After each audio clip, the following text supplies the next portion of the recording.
11 Kabupaten Biren, Provinsi Aceh. Saya bertugas di UPTD SD Negeri 8 Makmur. Pada kesempatan kali ini saya akan melakukan wawancara dengan Bapak Kepala Sekolah saya, Bapak Yusnaidi SPD, mengenai modul 3.1 tentang dilema etika. Baik, berikut percakapan yang akan kami lakukan. Baik Pak, bagaimana kabarnya hari ini Pak? Alhamdulillah baik.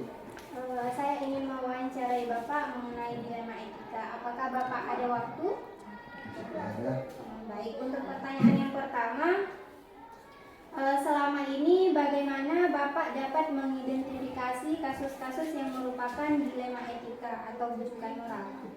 Biasanya kalau terjadi dilema etika saat ada konflik antara aturan dengan kepentingan kebutuhan pribadi siswa, seperti kasus siswa terlambat hadir, niat tinggi tetap masuk kelas, tetapi biasanya siswa berkelahi karena hal sepele dan sebagainya.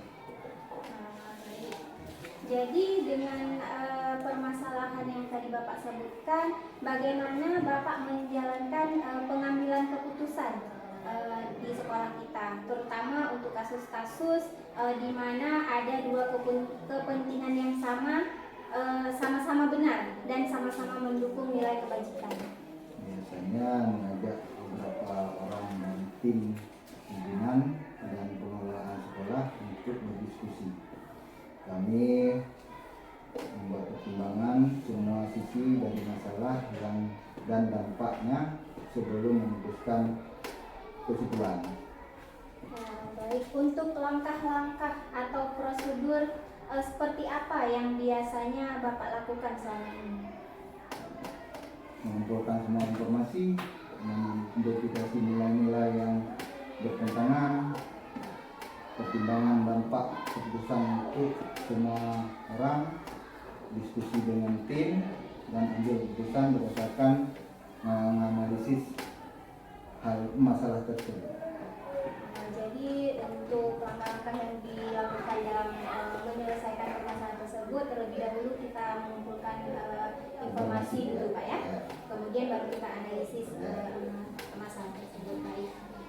Kemudian hal-hal apa saja yang selama ini Bapak anggap efektif dalam pengambilan keputusan pada kasus-kasus dilema etika tersebut? Yang paling efektif adalah melibatkan berbagai orang dalam proses memutuskan keputusan, berkomunikasi dengan jelas dan transparan dalam membuat keputusan. Jadi hal-hal yang selama ini Bapak lakukan yaitu mungkin seperti melibatkan guru-guru Bapak ya. Kemudian hal-hal apa saja yang selama ini merupakan tantangan bagi Bapak dalam pengambilan keputusan pada kasus-kasus yang kita bahas tadi?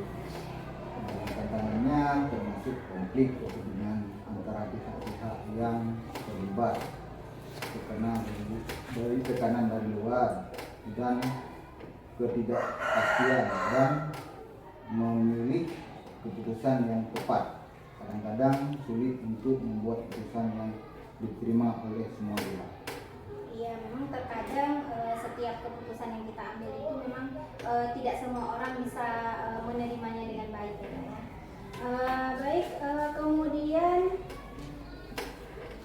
apakah Bapak memiliki sebuah tata kala atau jadwal tertentu dalam sebuah penyelesaian kasus dilema etika? Apakah Bapak langsung menyelesaikannya di tempat atau memiliki sebuah jadwal untuk menyelesaikannya? Bentuk atau prosedur seperti apa yang Bapak jalankan? Tidak selalu punya jadwal tetap, tetapi saya selalu berusaha menyelesaikan masalah secepat mungkin sambil memastikan semua langkah yang diambil dengan hati-hati. Biasanya saya membuat rencana dan memberikan tegak waktu untuk setiap langkah, tetapi harus berpresisi. berarti ketika adanya permasalahan langsung Ya. diambil keputusan ya, langsung ditindaklanjuti. Ya, baik. Untuk pertanyaan selanjutnya, adakah seseorang atau faktor-faktor apa saja yang selama ini mempermudah atau membantu Bapak dalam pengambilan keputusan? Dukungan dari tim yang kompak dan memiliki pedoman etika yang jelas sangat membantu saya. Terkadang saya juga melibatkan konsultan ataupun moderator dari luar jika diperlukan. Berarti dukungan dari tim itu sangat berpengaruh sekali Pak ya. Baik, ini pertanyaan terakhir ya Pak ya.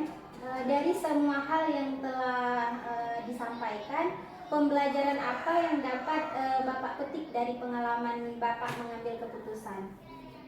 Belajar bahwa keterbukaan dan komunikasi sangat penting dalam pengambilan keputusan. Itu saja. Benar sekali Pak. Berarti dalam pengambilan keputusan itu kita harus saling terbuka dan saling berkomunikasi ya. Ya baik, terima kasih Bapak atas waktu dan kesempatannya.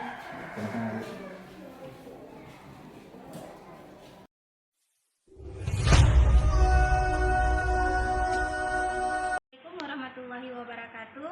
Perkenalkan, saya Novita Sari, CGP Angkatan 11 Kabupaten Biren, Provinsi Aceh. Saya bertugas di UPTD SD Negeri 8 Makmur. Pada kesempatan kali ini saya akan mewawancarai Bapak Kepala Sekolah SD Negeri 6 Makmur, Bapak Muzakir, untuk mengenai tentang modul 3.1 D5 Etika. Bagaimana kabarnya Pak? Alhamdulillah sehat. Baik Pak, pada kesempatan kali ini saya akan mewawancari Bapak. Apa Bapak bersedia? Siap. Baik.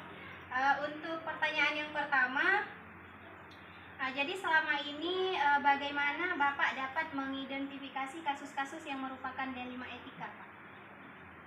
Kami bisa tahu jika ada dilema etika, ada situasi di mana kepentingan atau nilai-nilai bertentangan. Misalnya jika ada siswa yang mengalami masalah di rumah dan itu berdampak pada sekolah, atau ketika ada keputusan-keputusan yang sulit yang harus dibuat, kita harus berhati-hati dalam mendiskusikannya. Baik. Jadi bagaimana Bapak menjalankan pengambilan keputusan di sekolah Bapak, terutama untuk kasus-kasus yang seperti yang Bapak sebutkan tadi? Kami membuat keputusan berdasarkan apa yang terbaik untuk semua pihak yang terlibat. Baik, jadi dengan cara pembentukan tim ya? Iya. Baik. Kemudian hal-hal apa saja yang selama ini Bapak anggap efektif dalam pengambilan keputusan pada kasus-kasus dilema etika? Pertama kami kumpulkan informasi, kemudian kami identifikasi nilai-nilai yang bertentangan. Selanjutnya kami bicarakan dengan tim dan mencari solusi yang adil. Baik, berarti dengan mencari solusi Bapak tidak sendiri Pak ya, pasti masih bersama tim saling berkolaborasi Pak ya. Kemudian hal-hal apa saja yang selama ini merupakan tantangan dalam pengambilan keputusan pada kasus-kasus dilema etika? Hal-hal yang efektif adalah melibatkan semua pihak dalam diskusi, memastikan semua orang tahu apa yang terjadi dan membuat keputusan yang jelas dan adil. Iya, tentunya keputusannya harus adil ya Pak ya. Kemudian untuk tantangannya Pak, apa saja tantangan yang Bapak hadapi ketika mengambil keputusan tentang dilema etika? Tantangannya termasuk menghadapi tekanan-tekanan dari berbagai pihak, kesulitan-kesulitan yang memuaskan semua orang, dan membuat keputusan yang tepat ketika ada faktor yang harus dipertimbangkan. Kemudian apakah Bapak memiliki sebuah jadwal tertentu dalam sebuah penyelesaian kasus dilema etika? Apakah Bapak langsung menyelesaikannya di tempat atau memiliki sebuah jadwal untuk menyelesaikannya? Kami tidak punya jadwal tetap, tapi kami berusaha untuk menyelesaikan masalah secepat mungkin.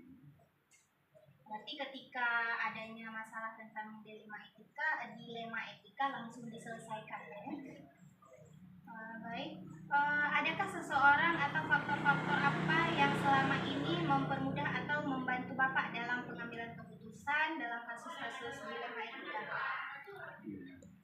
Selama ini ada dukungan-dukungan dari tim sekolah, adanya pedoman yang jelas dan juga bantuan-bantuan dari konselor. Ya, tentu saja dukungan dari tim itu sangat penting Pak ya.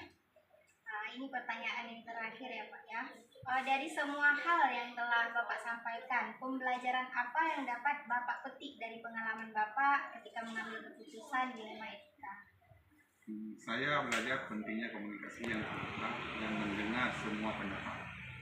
Kita juga perlu fleksibel dan siap menyesuaikan keputusan berdasarkan situasi yang ada agar keputusan yang diambil tetap adil dan bermanfaat. Ya, berarti dalam pengambilan keputusan dilema etika itu penting sekali komunikasi Pak ya.